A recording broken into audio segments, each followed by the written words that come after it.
All right. Thank you for watching. This is Financial Independence Retire Early, episode 32. My name is Bird. Yeah, don't forget to hit the like and subscribe button. They really, really go a long way in, keeping me motivated, keeping the channel alive, and getting me closer to my financial independence goals. With that said, this is part two, episode 32, a continuation of the previous episode where I was speaking about the special metropolitan area of Limpopo, or the greater of Polokwane, of the greater Limpopo area.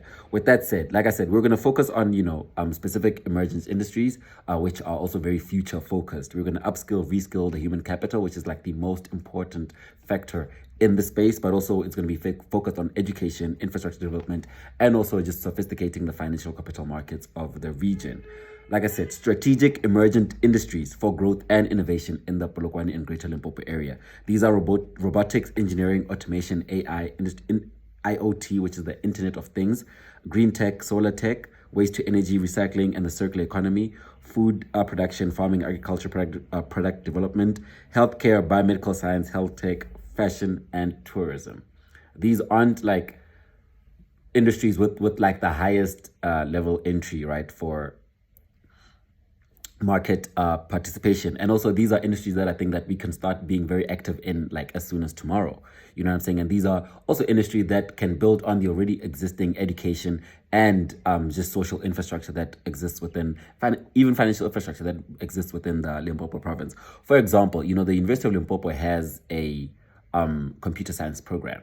What they can do is remove that computer science program and turn it into a robotics, coding, and automation program with focus on AI, IoT, and engineering, right? And build another FET next to the University of Limpopo and just promote the FET in Sishoho and in Butloko, which is another part of the Limpopo metropolitan area, to then also have their FETs kind of strengthen their mechanical engineering services, because for functional robotics industry, you need people that understand artificial intelligence, coding, and also mechanical engineering, because you have to build these robots. So this is how we can, again, use the the synergy that already exists within the province, within the city, and improve on the human capital and already on the already existing capital.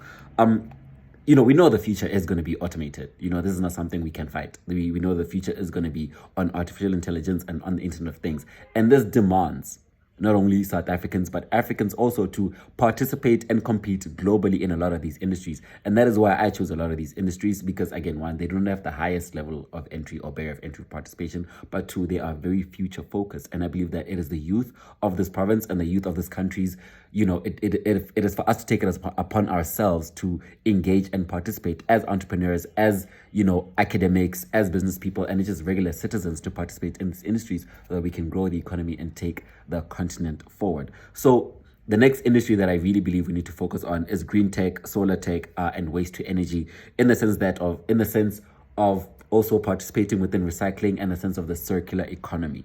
We need to definitely build a circular economy, which is an economy that does not produce any waste. There's an economy where, focusing on paper, plastic, food waste, rubber, glass, and water. If we can just focus on recycling these outputs, that we make sure that all of the paper outputs that come from the Polokwane metropolitan area or from the Greater Limpopo region, all of the paper, plastic, rubber, glass, water, and food waste outputs, all of these outputs are properly recycled and re-entered into the system. This will demand infrastructure development, this will demand some financing, and this will demand some upskilling and reskilling of the human capital through education. And that is why these industries will build on the economy. And again, they do not demand a lot of money. We already have water recycling plants. We already have paper, plastic, and other recycling plants. All we need to do is make sure that these products that are created from recycling are finding a way back into the economy, in the sense of the circular economy. And then green tech and solar tech, we already have so much sun in this province. We already have so much sun. It is upon us to become the solar tech and solar energy producing leader in this country, and in this, if we can, in in the continent and in the world. Probably not the world, but we can definitely become leaders in the country and on the continent for solar tech, because we have enough sun. In this province, we have enough sun, and we can make sure that it is a law, or it is a rule, that any building of any size, are buildings of a specific size and bigger, right? So buildings with like roofing that is 500 square meters and more should have solar panels. and we make that a law so that we increase the solar electricity output of the province, and we can drastically reduce the price of electricity in this province. We can sell some of this excess electricity to the SADC region or to other parts of this province. But this is also creating a green tech atmosphere. This is also creating a green tech industry, and also kind of creating feeding into, again, the zero carbon, negative carbon, and what's the word I'm looking for? Circular economy that we're trying to build in this industrial area. In the vision for this industrial area, or for the greater functioning of the province's economy. So I believe that becoming energy independent is very important, and that is why I feel like water recycling, that is why I feel like rubber and glass recycling, paper, plastic, food waste recycling is also really, really important, because all of these can be created into energy. So being an energy independent, and especially if we're going to go into like an energy dependent future, where all of our cars are running on energy, some of the planes, some of the ships are running on electricity, then it demands us to become energy independent. It requires of us to have a very, very futuristic and visionary imagination on how we're going to create all of this energy that is going to be required for this future. And therefore, how do we make the country, the province, the continent, or even the world green and also energy independent, right? Using as much, using to the best of our ability all of the energy outputs that are created by recycling, that are created by nature, whether it's the sun or whether it's hydro electricity. And moving forward, we are already creating a lot of food. We're already creating a lot of farming and agricultural products, but we should look deeper into how do we grow, how do we improve, how do we innovate in these spaces. For one, we can definitely innovate in our protein production purposes. For example, already we have a lot of like pig people. We already have a lot of people that are farming in cattle, in chicken, and in pigs, but we can also grow it into having more structure around goat farming and even rabbit farming and pig farming and things like that. So I think there are a lot of protein opportunities, and fish, like aquaponics. We can have an aquaponics industry in this province, even though we're landlocked. So I feel like there's a lot of opportunity to improve on the protein efficiency, and also creating enough meat and enough agricultural products on already existing agricultural production province. ZZ2 is one of the biggest tomato producers, I think, in the country.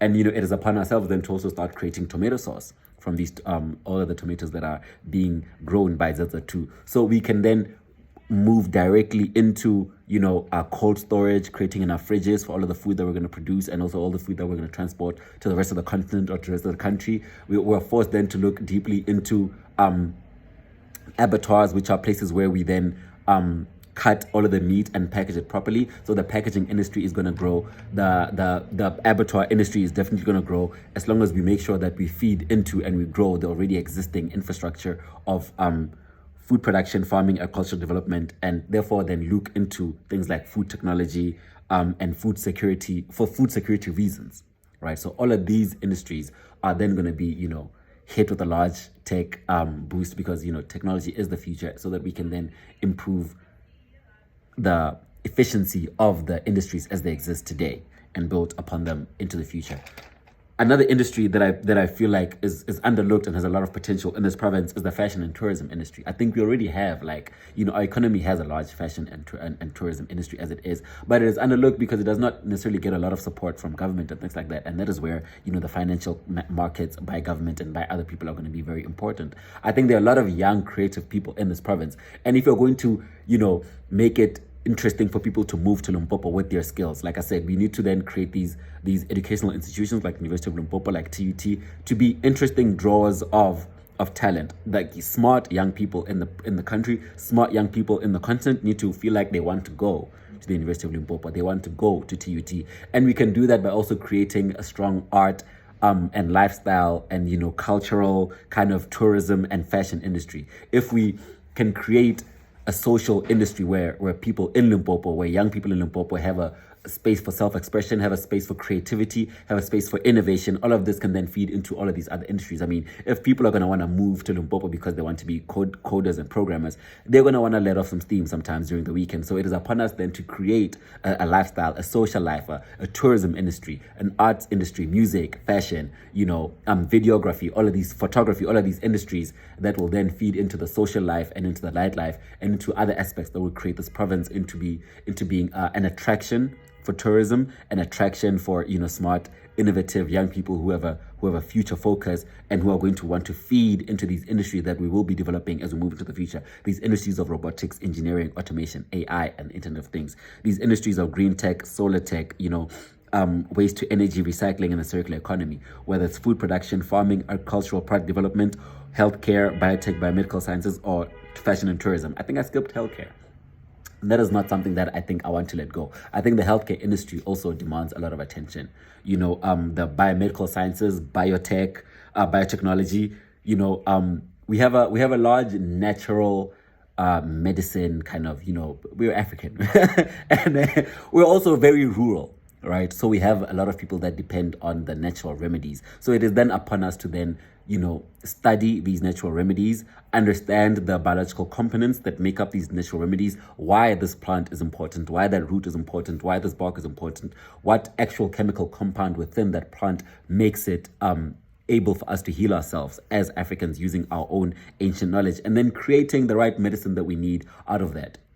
Not necessarily too synthetic, but synthetic biology is a growing industry. So I think we need to understand where synthetic biology and natural medicine can meet each other. But we need to get into understanding healthcare from an African perspective, using the already existing knowledge and additional knowledge system and infrastructure, and build upon to that. And then, have the University of Limpopo partner with Mankweng Hospital or a Netcare somewhere, if possible, into then creating a division which then looks into using biochemistry and biotechnology and pharmaceuticals into understanding what are the biological compounds, what are the biochemical compounds that exist in all the natural products that we already use, like lengana and other things that we already use for healing ourselves, and then turning those into, medication that is understood by the world and the West and things like that. So I think there's a great opportunity in healthcare and moving forward even into health tech.